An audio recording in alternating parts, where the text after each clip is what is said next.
Hi, this is Vijay Kesari and welcome to Andhra Podcaster, where we discuss questions, perspectives and possibilities focused on development of Andhra. Friends, volunteer సిస్టమ్ని, volunteer సర్వీసెస్ని ఈ 2 నెలలు ఆపడం అనేది absolutely wrong. And friends, మీకు ఈ ఎపిసోడ్లో ఒకటి prove చేస్తాను. అదేంటంటే, ఇండిపెండెంట్గా ఉండాల్సిన ఎలక్షన్ కమిషన్ లాంటి కాన్స్టిట్యూషనల్ బాడీ క్లియర్గా యాంటీ వైసీపీ రోల్ తీసుకుంటుంది అని ప్రూవ్ చేస్తా ఒక 2 క్వశ్చన్స్ మీకు ప్రజెంట్ చేస్తా. Okay, so friends, election commission తీసుకున్న ఈ డెసిషన్ అబ్సల్యూట్లీ రాంగ్ అని ప్రూవ్ చేయడానికి చాలా సింపుల్ పాయింట్తో తేల్చేసేయచ్చు. అదేంటంటే చాలా కామన్ సెన్సికల్. ఎలక్షన్ కమిషన్ వాలంటీర్స్ని వైసీపీ సర్వీసెస్ కింద, వైసీపీ ఎంప్లాయీస్ కింద చూస్తుందా, ఏపీ గవర్నమెంట్ సర్వీసెస్ కింద, ఏపీ గవర్నమెంట్కి సంబంధించిన వాలంటీర్స్ కింద చూస్తుందా? ఒకవేళ వైసీపీ సర్వీసెస్ కింద, వైసీపీ ఎంప్లాయీస్ కింద చూస్తుంటే కనుక అది అబ్సల్యూట్లీ రైట్. వాళ్ళని బ్లాక్ చేయాలి, బ్యాన్ చేయాలి. ఎలాగైతే పొలిటికల్ పార్టీస్ వాళ్ళ ప్రమోషన్ మెటీరియల్స్ని, యాడ్స్ని ఇవంతా కూడా మోడల్ కోడ్ ఆఫ్ కాండక్ట్ కింద వాటిని బ్యాన్ చేస్తారు కదా బిఫోర్ ఎలక్షన్స్. సో ఆ లెక్కలో ఖచ్చితంగా వాలంటీర్స్ని అలా కనుక చూసేటట్టయితే ఖచ్చితంగా ఆపాల్సిందే, నో డౌట్ ఫ్రెండ్స్. కానీ అసలు మ్యాటర్ ఏంటి అంటే, వాలంటీర్స్ ఎవరు కూడా వైసీపీ ఎంప్లాయీస్ కాదు కదా. వాళ్ళ శాలరీస్ కానీ, వాలంటీర్ సిస్టమ్ సంబంధించి ఇన్ఫ్రాస్ట్రక్చర్, ఆ బిల్స్, ఆ రెంట్స్ అంతా కట్టేది కూడా పబ్లిక్ మనీతో కదా. So they officially are a stakeholder of Andhra Pradesh government, not YCP parties. So అవి వైసీపీ సర్వీసెస్ కానప్పుడు, ఆంధ్రప్రదేశ్ గవర్నమెంట్ సర్వీసెస్ అయినప్పుడు అవి ఎలా ఆపుతారు? They are equivalent to electricity, road and water services కదా. ఇప్పుడు ఫర్ ఎగ్జాంపుల్ మీ ఏరియా ఒకటే ఎగ్జాంపుల్గా తీసుకోండి. మీరుంటున్న ఏరియా అక్కడ ఇప్పుడు అంతా కూడా టీడీపీ పవర్లో ఉందనుకుందాం. ఇప్పుడు మీ ఏరియాలో అక్కడ రోడ్స్ కొత్తగా వేశారు, టీడీపీ టైంలో వేసిన కొత్త రోడ్స్ కానీ, కొత్త ఎలక్ట్రిసిటీ కనెక్షన్స్, కొత్త వాటర్ కనెక్షన్స్ అన్నీ కూడా ఇదిగో ఎలక్షన్ ముందు మీరు ఇవేమి వాడకూడదు, అవన్నీ వాడితే టీడీపీ మిమ్మల్ని ఇన్ఫ్లుయెన్స్ చేసినట్టు ఉంటుంది అని చెప్పేసి అవి ఆపేశారు అనుకోండి, అది కరెక్టేనా? ఎలక్షన్ ముందు మీరు మీ ఏరియాలో రోడ్స్ ఎవరు వాడకూడదు, కరెంట్ ఎవరు వాడకూడదు, వాటర్ సర్వీస్ ఎవరు వాడకూడదు, ఎందుకంటే టీడీపీ టైంలో మీకు అది వచ్చిందని చెప్పేసి వైసీపీ వెళ్ళి ఒక కంప్లైంట్ వేయడమో, లేదా వైసీపీ ఒక డెమోక్రటిక్ రిఫార్మ్స్ అన్న ఒక పేరుతో ఉన్న ఇన్స్టిట్యూషన్స్ని వాటిని ఎన్ఫోర్స్ చేసి బ్యాన్ చేశారనుకోండి మీ ఏరియాలో ఉన్న ఈ సర్వీసెస్ అన్ని, గవర్నమెంట్ సర్వీసెస్ని, అది కరెక్ట్ అవుద్దా? సో అవి రాంగ్ అయినప్పుడు ఈ వాలంటీర్ సర్వీసెస్ గవర్నమెంట్ సర్వీసెస్ అయినప్పుడు వాటిని ఎలా బ్యాన్ చేస్తారు?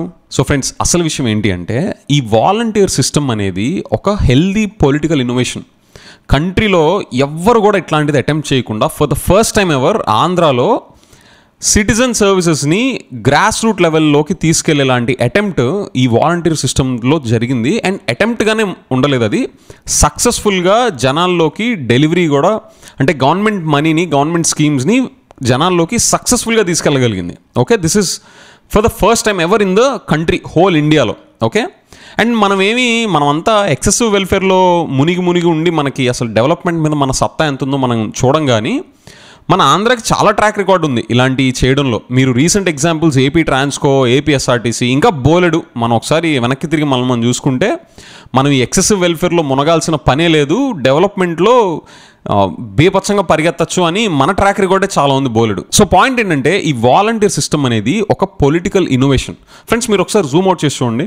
ఒక పక్కనేమో జనాలకు కావాల్సిన పెన్షన్ మనీ కానీ, వెల్ఫేర్ రూపంలో వాళ్ళకి ఇవ్వాల్సిన మనీని ఆధార్ని బ్యాంక్ అకౌంట్స్తో లింక్ చేస్తా డైరెక్ట్గా వాళ్ళ బ్యాంక్ అకౌంట్స్లోకి వచ్చి పడడం.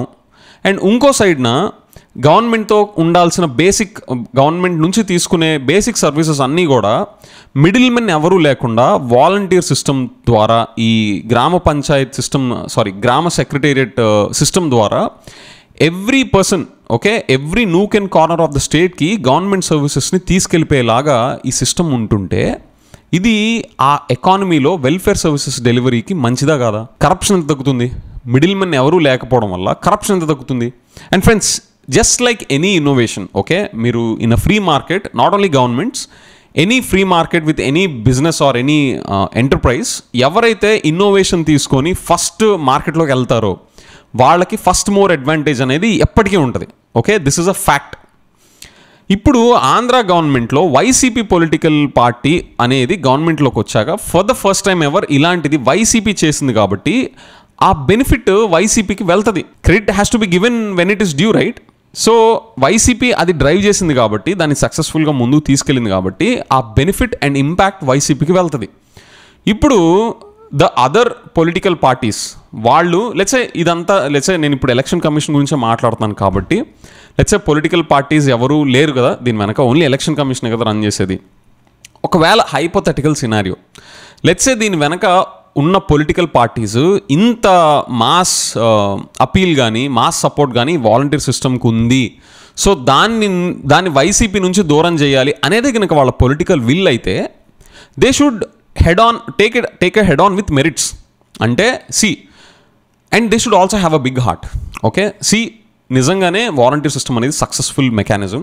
Okay, and we agree and we appreciate that. But మేము దాన్ని ఇంకా బాగా చేయగలం, అందులో పలానా లూప్ హోల్స్ ఉన్నాయి, మేము ఇంకా బాగా చేయగలం అని చెప్పేసి they should be taking a head on with YCP with merits.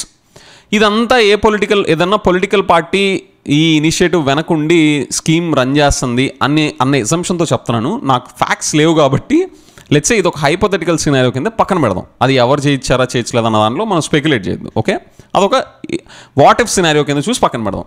So election commission ఒక్కటే ఉంది కాబట్టి, దీని వెనక ఏ పొలిటికల్ పార్టీ లేదు కాబట్టి, ఎలాంటి గవర్నమెంట్ సర్వీసెస్ని వాళ్ళు ఆపకుండా, road services, water services, power services లాంటి గవర్నమెంట్ సర్వీసెస్ని ఎలాంటివి ఆపకుండా వాలంటీర్ సర్వీసెస్ని మాత్రమే టార్గెట్ చేస్తున్నారు అంటే first thing it is proving to me that election commission is no more a neutral party, neutral agency. They are clearly taking an anti YCP stand అనేది చాలా క్లియర్గా ఎస్టాబ్లిష్ అవుతుంది. And friends, for the first time ever in the history మనం election commission అనేది ఒక పార్టీకి ఫేవరిజంగా, okay, are ఒక పార్టీకి బయాస్డ్గా, యాంటీగా ఉండడం అనేది చూస్తున్నాం. And that to they are going to such an extent to stop citizen services.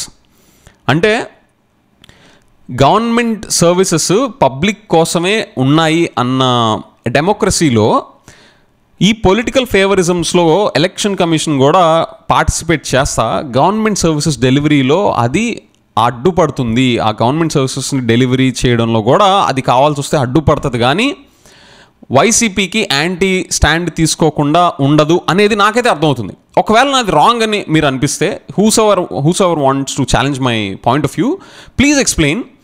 ఇది టెక్నికల్గా వాలంటీర్ సర్వీసెస్ అనేది వైసీపీ సర్వీసెస్ కాదు, వాలంటీర్స్ అనేవాళ్ళు వైసీపీ ఎంప్లాయీస్ కాదు. దోస్ ఆర్ క్లియర్లీ వాళ్ళ శాలరీస్ కానీ అదంతా కూడా ఆంధ్రప్రదేశ్ గవర్నమెంట్ బేర్ చేస్తుంది. సో ఇది government services. So government service అయిన మిగతా వాటిని ఆపకుండా ఇది ఒక్కటే ఆపడం వెనక ఉద్దేశం ఏంటో నాకు ఎక్స్ప్లెయిన్ చేయండి. I will convince my self that I will restore my confidence on election commission as a independent and neutral body. ఇవేమీ బ్లాక్ చేయకుండా, ఓకే, ఈ రోడ్ సర్వీసెస్ ఇవేమీ బ్లాక్ చేయకుండా వాలంటీర్ సర్వీస్ మీద పడితే నేను అదే అనుకుంటా. అండ్ ఫ్రెండ్స్, ఇంకొక ఛాలెంజ్, ఒకవేళ ఎలక్షన్ కమిషన్ కనుక ఇలాంటి లాస్ట్ 2 monthsలో గవర్నమెంట్ ప్రవేశపెట్టిన సర్వీసెస్, లెట్స్ ఈ రోడ్స్, పవర్, వాటర్ అంతా పక్కన పెడదాం. ఓకే, ప్రీవియస్ టర్మ్లో టీడీపీ టైంలో పసుపు కుంకుమ కింద వాళ్ళు లాస్ట్ 2-3 monthsలో ప్రవేశపెట్టిన పథకాలన్నీ రన్ చేశారా లేదా?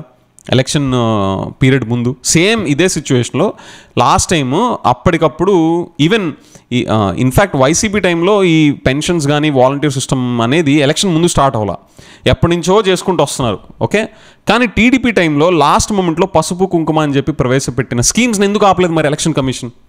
లెట్సే రోడ్స్, పవరు ఇవేమి అప్పుడు ఆపలా, ఇప్పుడు ఆపలా.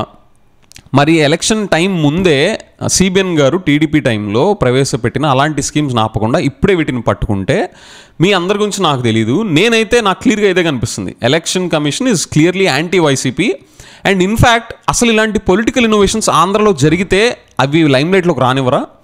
ఇలాగ పొలిటికల్ యాంగిల్స్ తీసుకొని జెన్యూన్గా పొలిటికల్ ఇన్నోవేషన్స్ జరిగితే వాటిని బయటికి రానివ్వరా? What is this?